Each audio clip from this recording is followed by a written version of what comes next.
Olá, bom dia a todos. Sejam muito bem-vindos a mais uma apresentação de resultados do Grupo CPFL Energia. Falaremos hoje dos resultados do quarto trimestre e do ano de 2025. Sou Giovanna Roveri, RI do Grupo CPFL, e hoje vou conduzir a dinâmica do nosso evento. Conosco estão hoje Gustavo Estrella, nosso CEO, a Miss Kedi, nossa CFO, e demais executivos da companhia. Durante o evento, vocês poderão utilizar o botão Interpretation para os canais em inglês ou português, conforme sua necessidade. Gostaria também de informar a todos que, ao final da apresentação, daremos início à sessão de perguntas e respostas.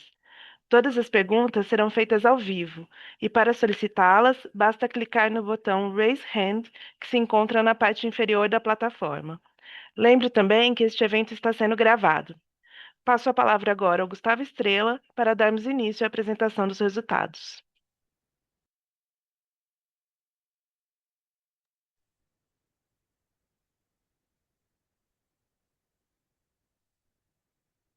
Obrigado, Giovana. Bem, bom dia a todos. Obrigado pela presença no nosso call de resultados do quarto trimestre de 2025. Eu já venho aqui para a página 3, aqui com os nossos destaques do trimestre.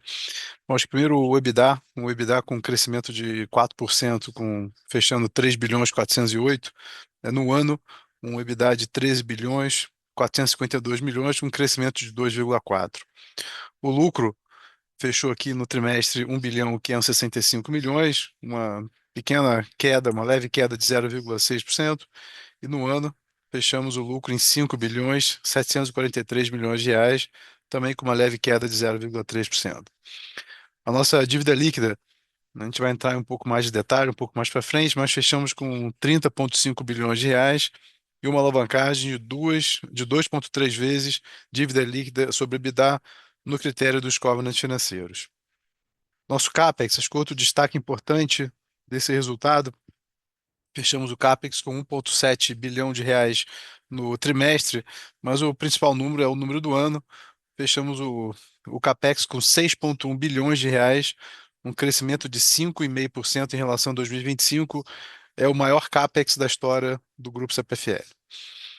A nossa PDD também com um resultado positivo, uma PDD de 0,87.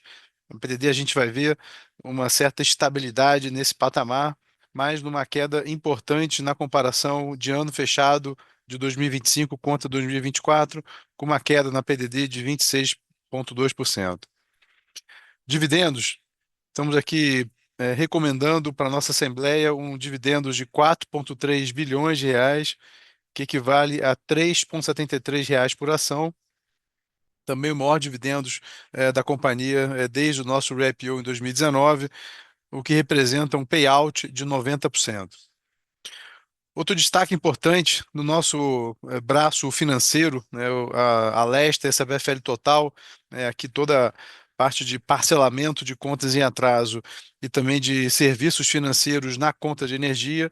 Também pela primeira vez chegamos para um negócio não regulado como esse, um EBITDA acima de 100 milhões de reais em 2025 e com boas perspectivas de continuar crescendo aqui nos próximos anos.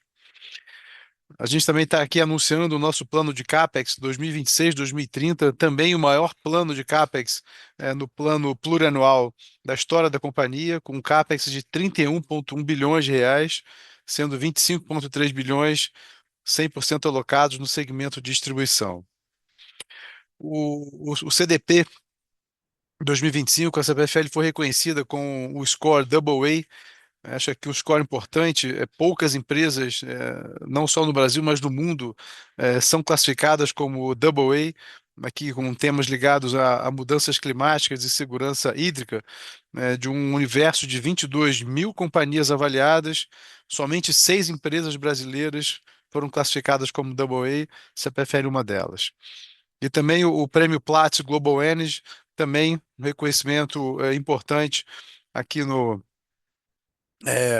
aqui pelo S&P Global Energy, também pela nossa atuação na calamidade do Rio Grande do Sul. Bom, passando aqui para o slide 4, Eu começo aqui com os destaques na venda de energia no quarto trimestre de 2025, aqui uma queda de 2,2%, uma queda muito concentrada nas classes residencial e comercial, muito em função de temperatura. A gente pode ver aqui temperatura afetando 5,1% e 6,4% as classes residencial e comercial, respectivamente, e também ainda um impacto relevante na geração distribuída, com um reflexo aqui entre 3,4% e 3,6%. A gente segue com um crescimento do consumo per capita de energia, então isso acaba mitigando esses impactos, nos resultados finais das duas classes, mas eu acho que o efeito temperatura foi sim um efeito relevante nesse quarto trimestre. Na classe industrial, a gente vê uma certa estabilidade de 0,3%, né, uma leve queda aqui de 0,3% na classe industrial, né? Aqui a gente tem o segmento de alimentos, que é o principal segmento dentro da nossa classe industrial, com um crescimento de 5,2%, mas é, praticamente compensando os efeitos negativos vindo de outras classes, aí com destaque na classe de veículos de 5,9% e também a metalurgia com menos 2,9%. Passando aqui para o próximo slide, falando aqui do ano de 2025, então aqui uma leve queda, praticamente uma estabilidade no mercado na comparação ano contra ano de 0,7%. Aqui os efeitos são mais ou menos parecidos. A gente vê que no ano a gente tem um ano mais frio do que 2024, então efeito de temperatura muito relevante nas duas classes, residencial e comercial. Seguimos com o efeito da geração distribuída também. Talvez aqui o destaque seja a classe industrial, com desempenho um pouco melhor no ano fechado na comparação com o quarto trimestre. E aqui, quando a gente olha por segmento, a classe de alimentos continua sendo o principal destaque, com um crescimento de 3,7%. Bom, aqui no slide 6, a gente coloca o crescimento das classes, expurgando esses efeitos ditos talvez não recorrentes, né? A gente vê exatamente como é que é o crescimento normalizado das nossas classes de consumo. Então a gente vê que a classe residencial ela segue com crescimento acima de 7%, e aqui muito em função desse crescimento per capita que eu comentei. Então, já por 3 anos, com crescimentos próximos de 7%, né? Isso demanda um, é uma demanda maior de energia nas classes residenciais. A mesma coisa na classe comercial, também com crescimento na faixa de 7,7%, e a indústria, aí com crescimento mais modesto, uma queda em relação a 2024 e um crescimento normalizado de 1,5%. Quando a gente vê na comparação com o PIB, tanto 24 como 2025, a gente tem crescimentos no consumo de energia normalizados bem superiores ao crescimento do PIB.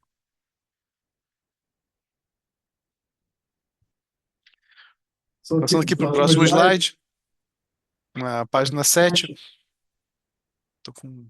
Olha aqui na página 7, então a inadimplência, como eu comentei, ela segue muito estável na faixa de 0,87, 0,9 ao longo dos últimos 5 trimestres, né? E acho que isso aqui é uma boa notícia quando a gente olha, né, o desafio que tivemos para a redução da nossa PDD ao longo do ano de 2024, e a gente consegue então estabilizar nesses patamares mais baixos de 0,87. Isso traz um reflexo muito relevante de resultado, né? O efeito da PDD de menos 102 milhões de reais na comparação de 25 contra 24. Então, um efeito bastante importante e que demonstra uma estabilidade na nossa PDD nesses patamares próximos de 0,8, 0,9. Como ação de cobrança, a gente segue o Concorde como sendo a nossa principal ferramenta de cobrança. A gente mantém ele em patamares elevados, né? Há uma queda aqui no quarto trimestre, mas de forma normalizada a gente tem os nossos cortes em patamares ainda elevados, o que tem obviamente ajudado muito a controlar a nossa inadimplência, não só em 2025, mas também como perspectiva para 2026. Em relação às perdas, aqui talvez um cenário um pouco mais desafiador, né? A gente tem uma estabilidade de perdas na comparação com 2024, mas uma perda ainda acima dos limites regulatórios, e a gente tem se encontrado alguns desafios no controle de perdas. A gente vê que a única concessionária que tem perdas abaixo das perdas regulatórias, essa prefere Santa Cruz. Portanto, o desafio segue para a RGE, para Piratininga e também para a CPFL Paulista.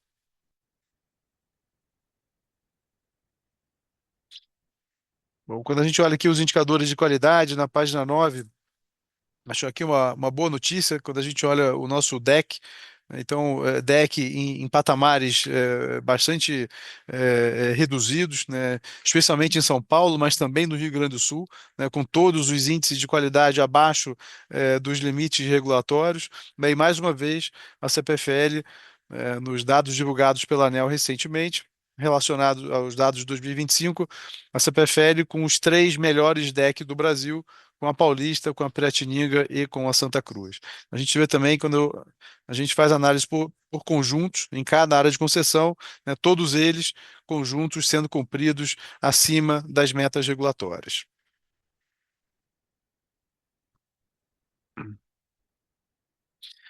Na performance hidro, aqui na página 10, a gente vê um PLD fechando o quarto trimestre em patamares elevados, R$ 265.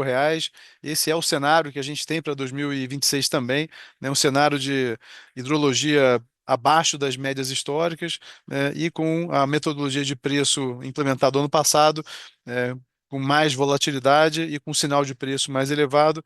A gente deve seguir com preços de curto prazo elevados ao longo de todo o ano de 2025, né? O GCF fechando em 68% no quarto trimestre, um pouco inferior ao GCF um pouco superior ao GCF de 2024. Bom, na performance eólica, então acho que aqui talvez o grande destaque ainda é o impacto do curtailment. A gente vê que no ano de 2025 o curtailment chegou em 30,8%, né, bem superior ao 19,7% de 2024. Né. Então a gente vê de fato uma crescente no tema do curtailment. Nós não contabilizamos ainda o- o- os impactos da medida provisória aprovada no final do ano passado. Seguimos aguardando o termo de compromisso do Ministério de Minas e Energia para que a gente possa fazer a contabilização, o que deve acontecer agora no primeiro trimestre de 2026.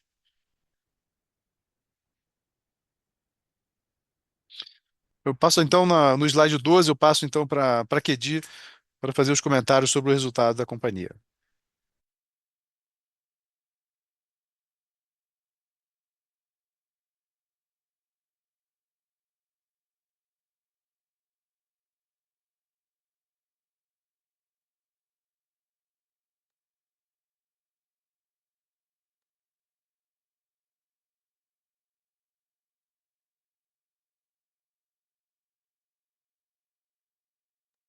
Miss Kedi, you're on mute.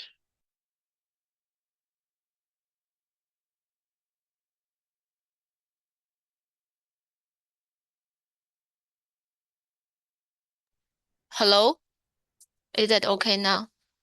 Yes. Okay. Thank you, Gustavo, and good morning, everyone. Now let's talk about the financial performance of last quarter. Vamos agora falar sobre a o desempenho financeiro do último trimestre. O EBITDA total foi 3,4, que é 4% mais alto do que o ano passado. A distribuição é a maior seção que contribui para esse EBITDA e também com o maior aumento, se a gente comparar com o ano passado. Nos próximos slides, nós vamos falar sobre o desempenho de cada segmento. Então, vamos lá. Aqui tem o desempenho o EBITDA nessa seção foi 2,3 milhões, que é 4% mais alto comparado com a mesma época do ano passado.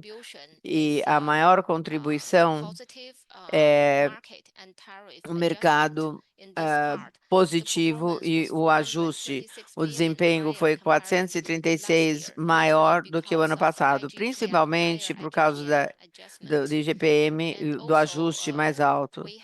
E também nós tivemos sucesso na arbitragem da SRGE, e isso contribuiu para 157 milhões positivos, e nós já recebemos o acordo no último trimestre.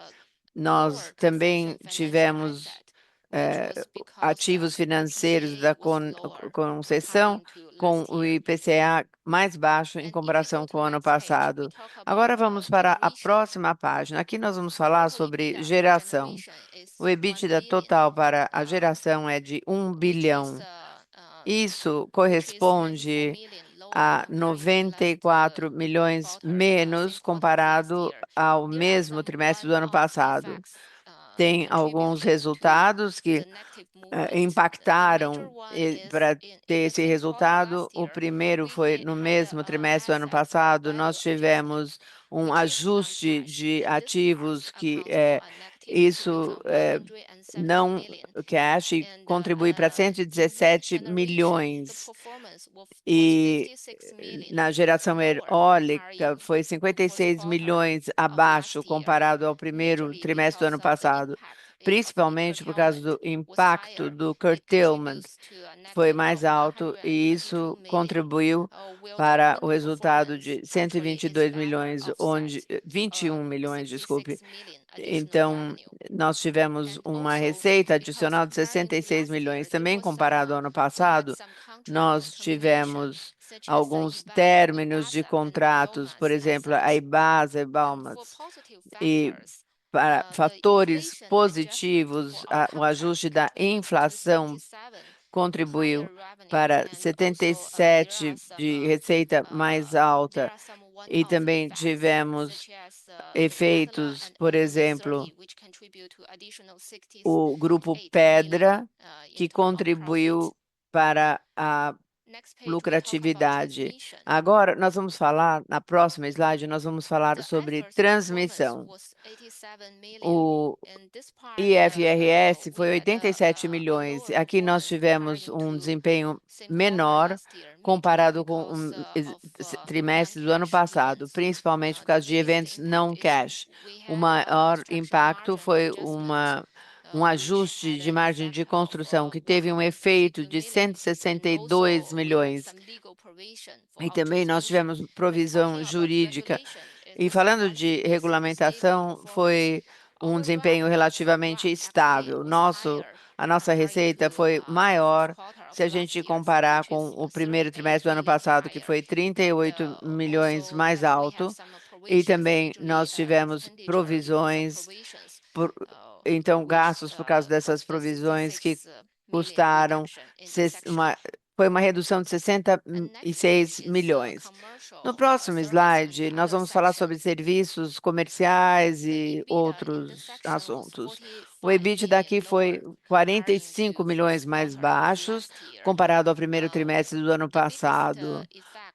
O maior efeito é que é a partir da geração, e esse efeito no cash, que também veio de Pedra, 53 milhões, e também por conta de uma margem mais baixa de 20 milhões na área de comercialização. Tivemos um desempenho melhor de serviços e também da seção no total, que contribuiu para um número positivo de 32 milhões, se a gente fizer um comparativo com o desempenho do ano passado.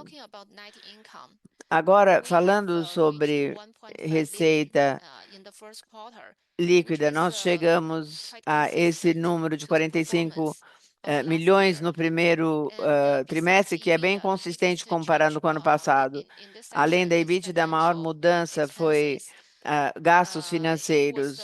Foram 222 milhões mais altos comparado ao mesmo trimestre do ano passado.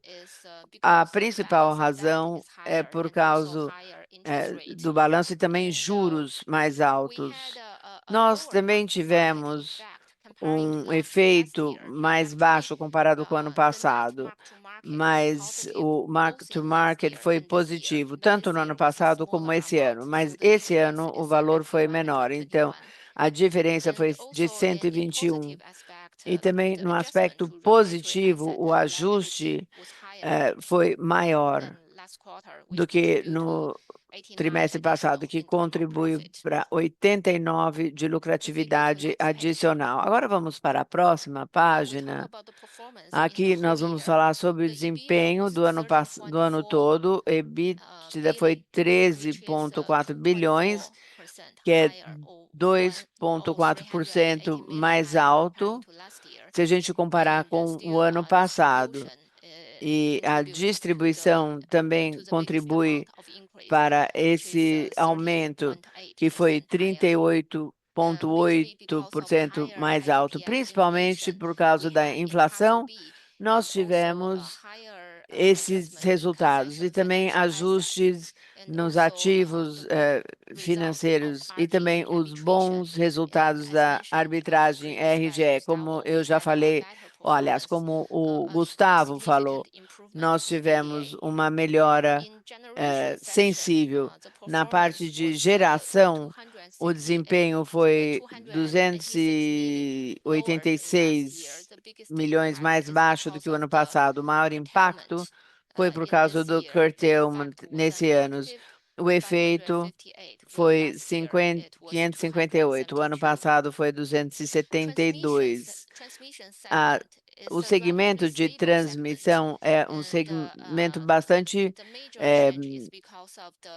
perene e as mudanças são, na verdade, como eu falei, nós também tivemos os ajustes de RBSE e na área comercial, as mudanças principais são por causa de uma margem menor na comercialização.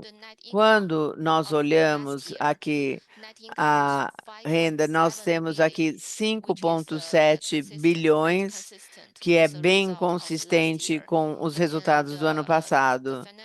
E os resultados financeiros, nós temos despesas mais altas, 708 milhões mais altas por causa de juros mais altos, mas o mark-to-market, esse efeito contribuiu positivamente com um lucro de 281 milhões. E nós também temos um ajuste de ativos regulatórios de 248 milhões. Agora vamos ao próximo slide. No próximo slide, nós vamos falar sobre alavancamento e dividendos. Por causa do investimento alto em CAPEX e o pagamento de dividendos estável, nós atingimos 13,5 bilhões e chegamos a 2,3 bilhões, mas mesmo assim esse nível é abaixo daquilo que é requerido, que é 3,75. Nós também temos seguido o nosso plano e para o pagamento de dividendos. Então, nós propomos um pagamento de 3,4 milhões, que é um aumento histórico desde o IPO. Isso vai representar 90% do pagamento, equivalente a 3,73 reais por ação. Isso vai ser aprovado na reunião anual, que vai ocorrer no dia 29 de abril. Na próxima, nós vamos falar sobre o portfólio, sobre endividamento. Como vocês podem ver, no ano passado, nós desempenhamos com sucesso. Financiamento no ano passado, nós fizemos empréstimos e o custo equivalente ao menos 34%, e a média da nossa nova dívida é 5,07 anos. Isso vai estender ao nosso portfólio, e uma das atividades que eu gostaria de destacar e que nós fizemos no último trimestre, nós substituímos 2,4 bilhões no empréstimo com um CDI mais 1,1, com um empréstimo de valor muito mais baixo, com um custo de CDI menos 0,4%. Nós pegamos 4,4 bilhões de empréstimo com esse valor muito atraente. Vamos para a próxima página.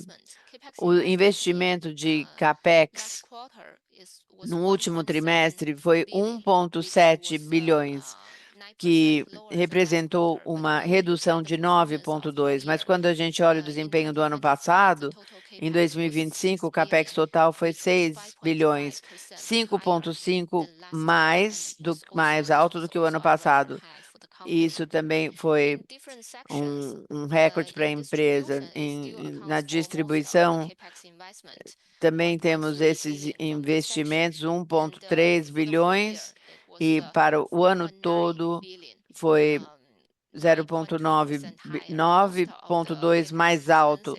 A maior parte dos gastos do CAPEX foram para modernização e expansão das redes. Em geração, o CAPEX foi 100 milhões, que foi 25% mais baixo comparado ao primeiro trimestre do ano passado, e 270 milhões para o ano todo, que foi 34% mais baixo. E isso foi para a manutenção dos nossos ativos. Na transmissão, o CAPEX foi 240 milhões e o total para o ano todo foi 804 milhões, que é 6% mais alto. A maior parte foi para autorização de projetos da ANEEL, que nos vão dar estabilidade. E outras sessões, o CAPEX total para o último trimestre foi 36 milhões e para o ano todo foi 74 milhões. Vamos então, pessoal, para o próximo slide. Enquanto a gente olha o plano de CAPEX para os próximos 5 anos, o plano total era 31,1 bilhões para os nossos 5 anos, que é o nível mais alto, eu acho que na história da CPFL. Aqui eu gostaria de enfatizar, vocês podem ver que nós estamos tentando fazer arranjos que no fim desse período 26, 27, nós planejamos ter um investimento em CAPEX mais alto para que o retorno seja mais alto. Em diferentes sessões na transmissão, esse investimento vai ser 4,5 bilhões. Nós vamos ter um investimento alto de CAPEX por causa da construção de transmissão, e em serviços e outras seções, o plano de investimento era 395 milhões, enquanto em geração era 904. A distribuição ainda corresponde à porção maior do investimento em CAPEX. O valor total para os próximos anos é 25 bilhões, mais de metade vai para extensão e modernização. Isso foi o desempenho financeiro e agora eu vou devolver a palavra ao Gustavo. Por favor, Gustavo.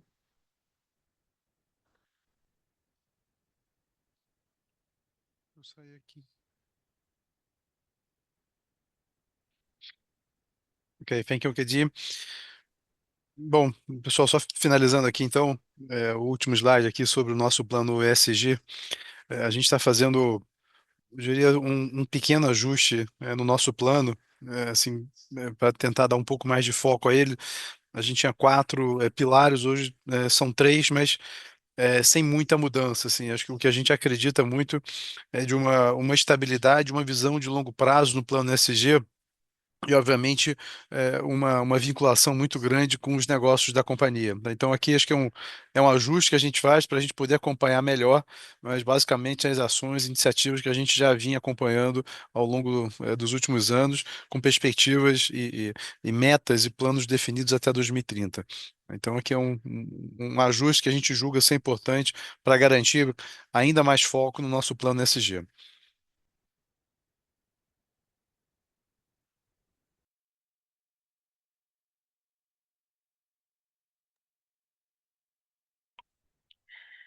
Muito obrigada, Gustavo e Miss Kedi, pela apresentação. Abriremos agora a sessão de perguntas e respostas, seguindo a ordem que elas forem solicitadas.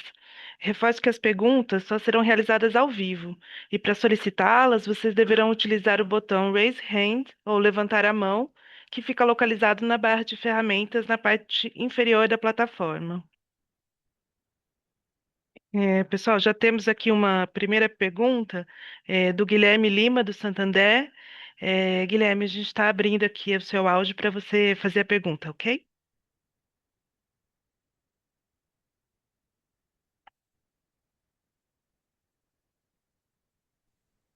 Bom dia, pessoal. Estão me ouvindo? Sim, Eu tenho só uma pergunta aqui em relação ao self-dealing, né? Se vocês puderem passar uma atualização em relação a esse tema, a gente viu que não deu prosseguimento, né, de um acordo com o regulador. E aí, como é que estão as perspectivas de vocês para prosseguir a partir daí?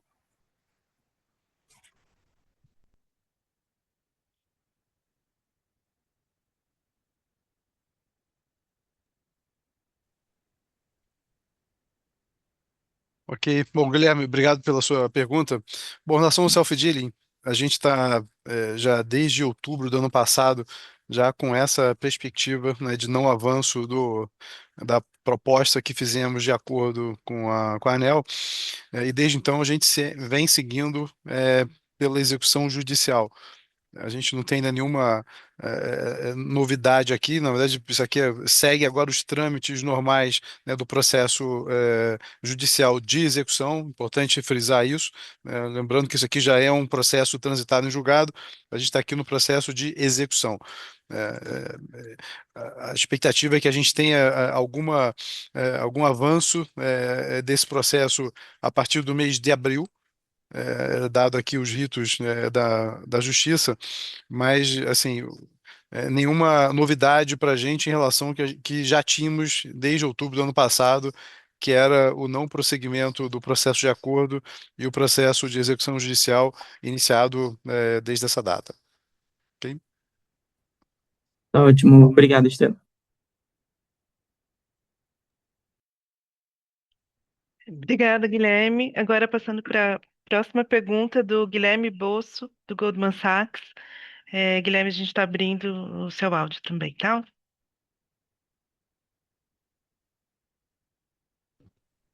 Opa, bom dia pessoal, tudo bem? Parabéns pelos resultados. Só duas perguntinhas aqui do meu lado. Eu queria explorar melhor essa questão do dividendo, né? Vocês anunciaram um payout de 90%, e aí se a gente faz a média dos últimos 3 anos, dá mais ou menos um payout de 80% na média. Eu queria entender se vocês veem este montante como recorrente e como isso conversa com a trajetória de alavancagem para os próximos anos. E aí eu posso fazer a segunda pergunta na sequência.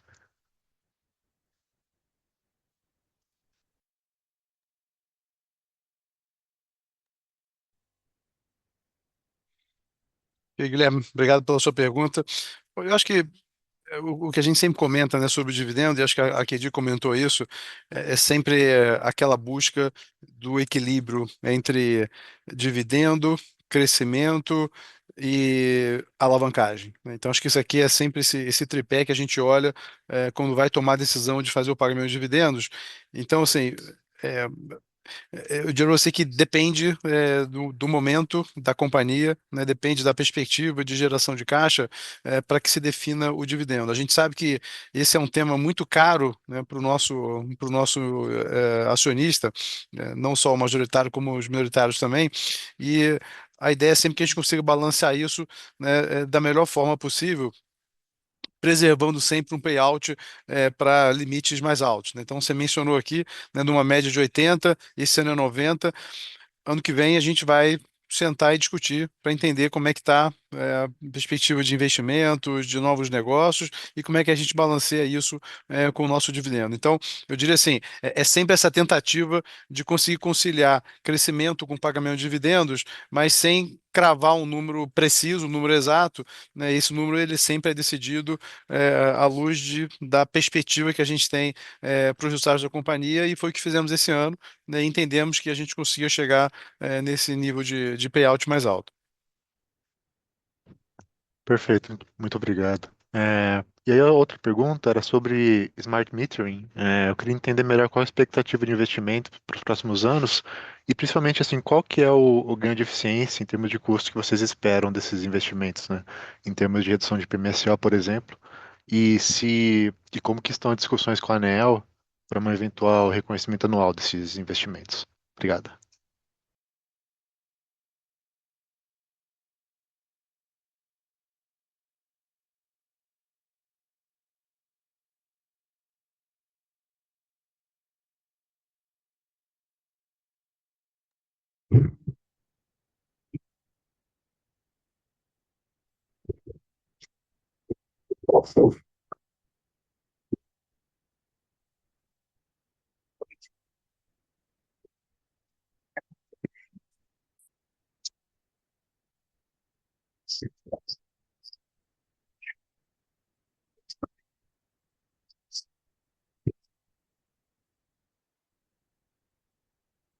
Alô?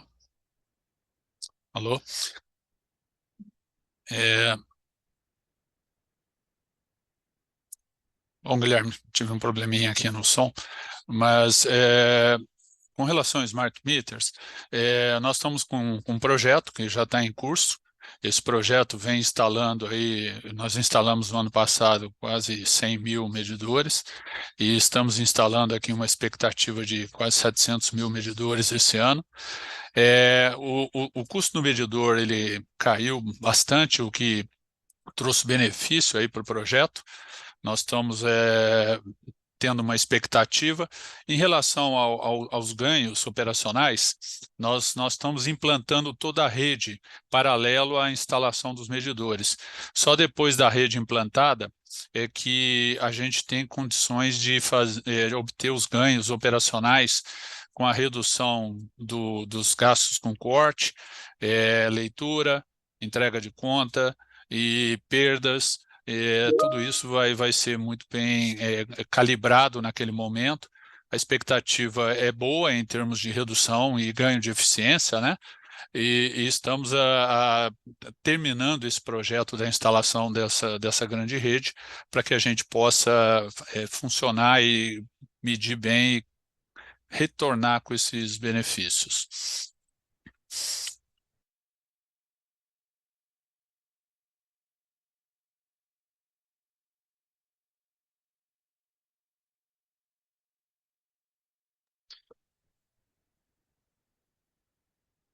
Bom, Guilherme, só complementando aqui a fala do Luiz, acho que de fato esse talvez seja um dos projetos mais relevantes que a gente tem na companhia hoje, né, de modernização e de automação de rede, né? A gente tem sim, não só com perspectiva de redução de custos, mas também de melhoria de qualidade, tá, percebida pelo cliente, como a gente consegue monitorar a rede de maneira mais online do que a gente tem hoje.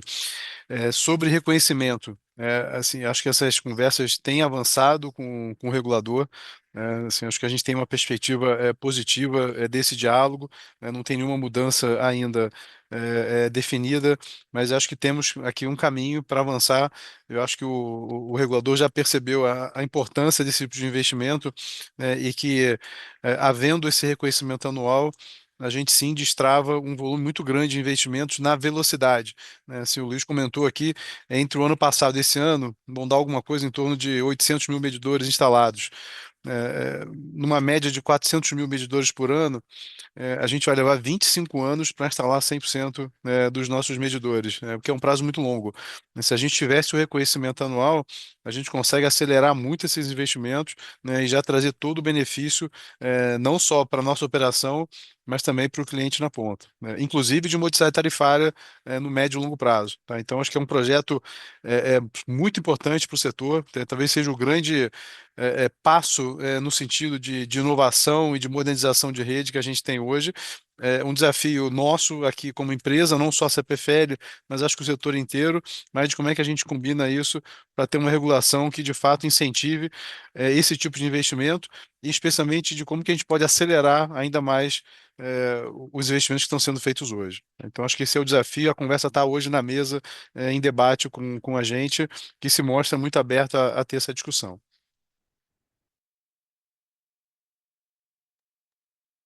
Perfeito, obrigado.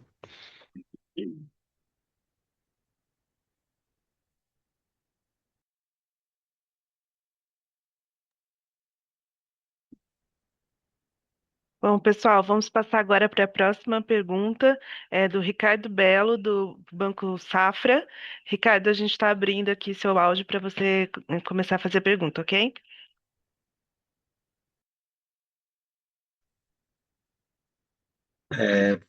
Bom dia, pessoal. Do meu lado são duas perguntas. Primeiro, eu gostaria de saber como é que está a cabeça de vocês para o próximo leilão de transmissão, como é que vocês estão vendo o cenário competitivo e também a atratividade dos blocos ofertados. E aí a minha segunda pergunta também encaixa um pouco nessa de crescimento inorgânico também. Como é que está a cabeça de vocês para eventuais oportunidades no radar e M&A nas diferentes frentes de negócio para esse ano?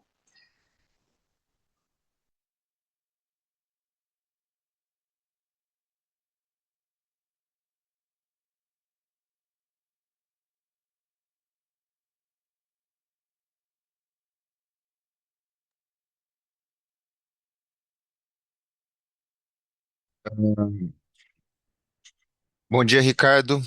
Aqui é o Vitor Fagali, tentando endereçar aqui seus pontos. Acho que o primeiro, estamos vendo aqui esse leilão de transmissão. Acho que mesmo nível de competitividade que a gente viu nos últimos, teve aqui um split dos blocos do leilão, então a gente está aguardando aqui as datas precisas para aquele segundo bloco.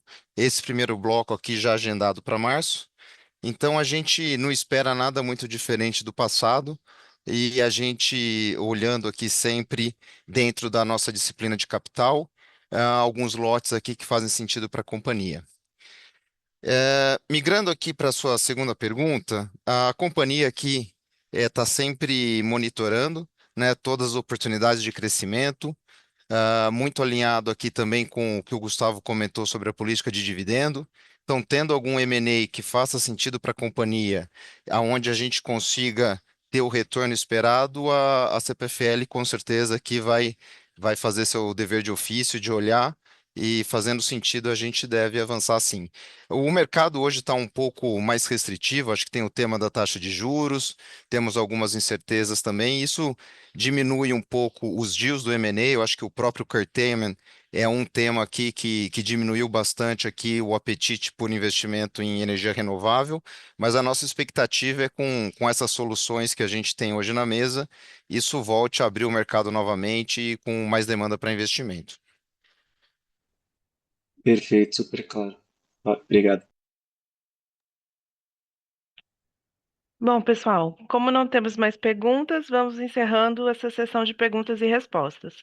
Caso tenha ficado alguma dúvida ou questionamento, a equipe de Relações com Investidores se coloca à disposição para posteriores esclarecimentos. Agora passo a palavra ao Gustavo Estrella para as considerações finais e encerramento.